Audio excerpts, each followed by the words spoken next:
Welcome to Well Since We're Here. And in today's podcast, we discuss when you're running on empty and need to replenish in a podcast titled, I Can't Pour Into You What Was Important to Me. Now let's talk about it.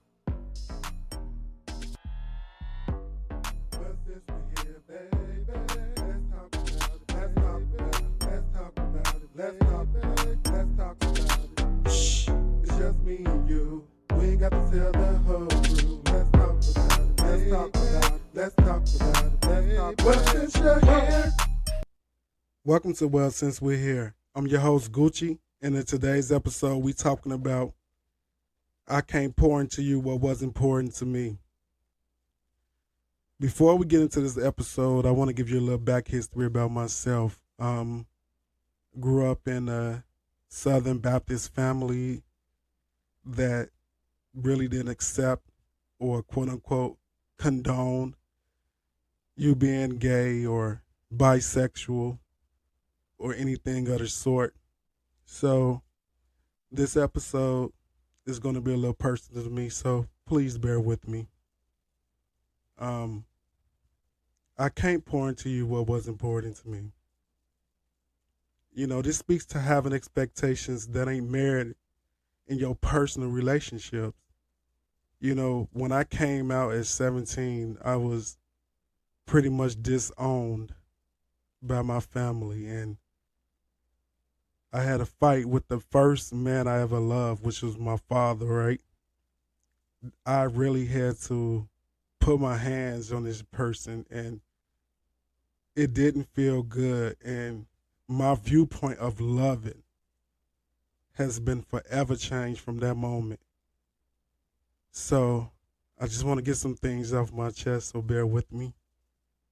You know, when you have expectations that are merited in your personal relationships, you can't expect somebody to give you what you haven't given to them.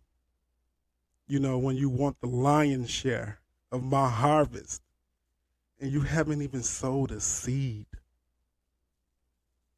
I mean, make that make sense. You want majority of what I have to offer, but you have not put an effort to make me who I am.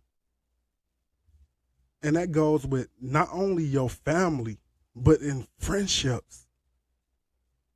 How do you give your all to somebody and they ain't gave you no effort? None whatsoever.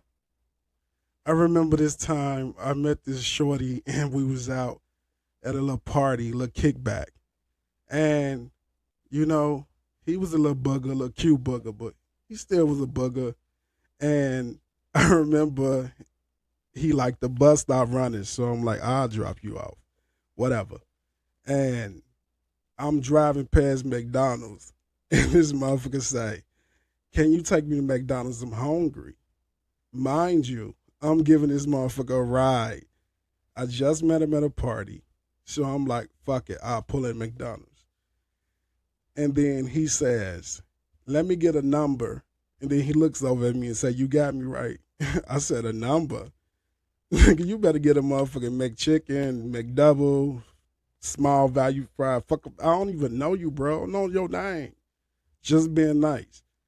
But that's what I'm talking about when they have them expectations.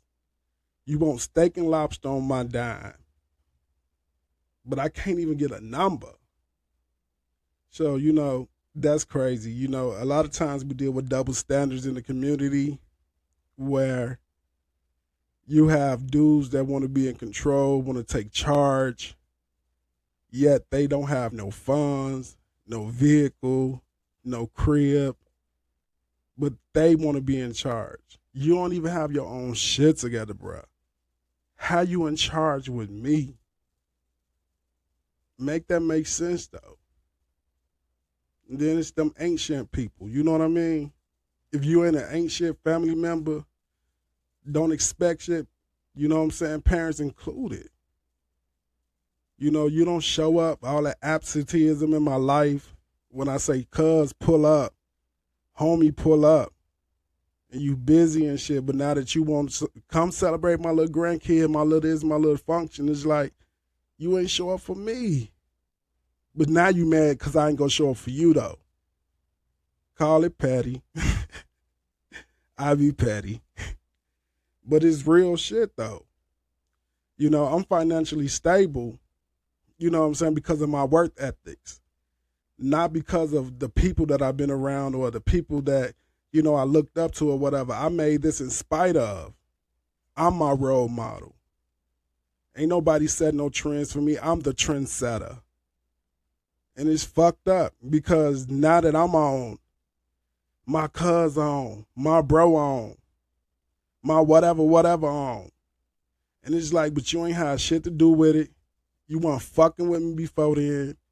And now that I'm on, now you want to, that's my family right there. When you don't even fuck with me in real life. And that's fucked up. Now that your health failing and shit, you want to, well, my little nephew, my little son, my little cousin. And it's like, but when you was good, though, you ain't fuck with me. So, it fucks with you. You know what I'm saying? Because the good person in me want to be like, that's still my family.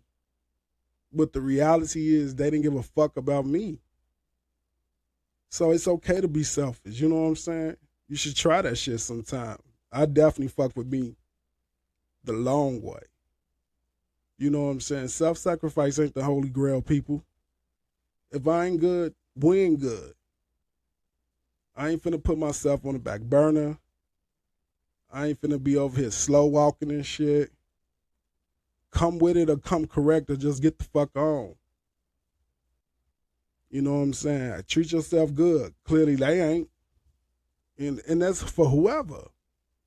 Your friends, your family members, co-workers. Shit. Fuck them.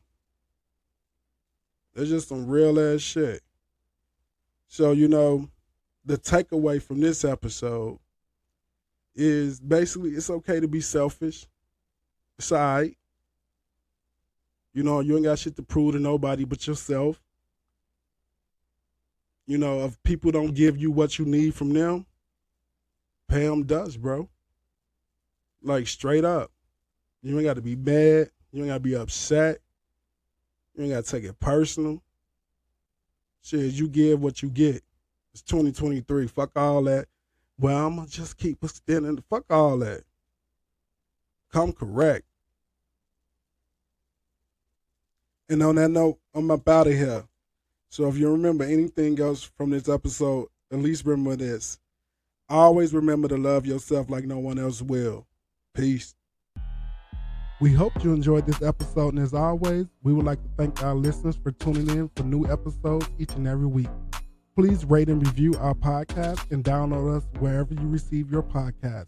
Be sure to follow us, subscribe on all social media platforms under the handle, Well Since We're Here, and make sure that you turn on notifications so that you stay current on all new episodes.